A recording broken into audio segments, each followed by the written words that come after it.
At a time which has seen the collapse of corporate capitalism comes a book proposing a new financial model.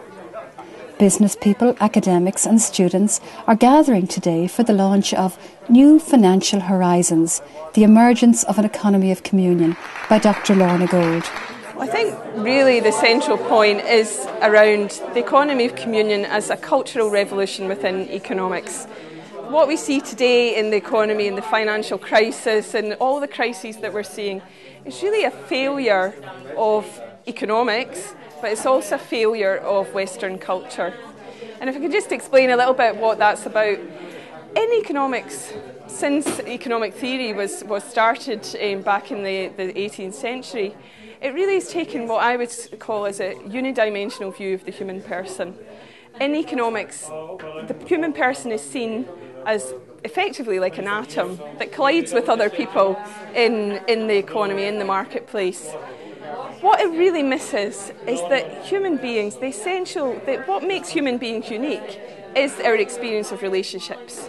Dr. Gold's book is launched by the well-known and much-respected Professor of Economics, Dr. Ray Kinsella. I think Dr. Gold's book challenges us in this way and presents something that is working. It's the prophetic voice, and it provides an alternative paradigm to the one that we are seeing at the moment, a paradigm that is empty, has no place for the human person or the transcendent, and is failing at such a terrible cost.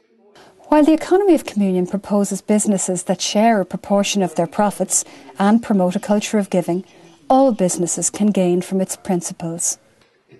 And as I see it, the main principle of the Economy of Communion is that people are the most important thing, that it's basically economics as if people matter. And so when we have important decisions to make in the business, we always must take into account the effect that has on the people, both the people within the business and the other customers and suppliers and other parties that we deal with. So that's kind of always at the forefront of our mind. And one of the ways we do that is that when important decisions are to be made that may affect the people, especially employees, that we will always try to find out the background maybe to any problems they're having and take all of those factors into account. And then we always have this rule among ourselves that we will sleep on it and let the situation rest for a day before we make the final decision. So in that way we have time to reflect and really make sure that we've taken all factors into account and the decision that we make is the best for all concerned. Over the past 20 years since the Economy of Communion came about, this has been the consistent experience of the business people who really try to live this way of economics in their businesses. That they try, through their work and through living this out in their businesses become communities. And not only the businesses become communities, but the community of the business becomes part of a bigger community, in the local community and also in the global community.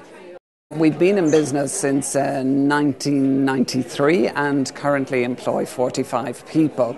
I suppose for us that it's a journey kind of to get from 1993 to today.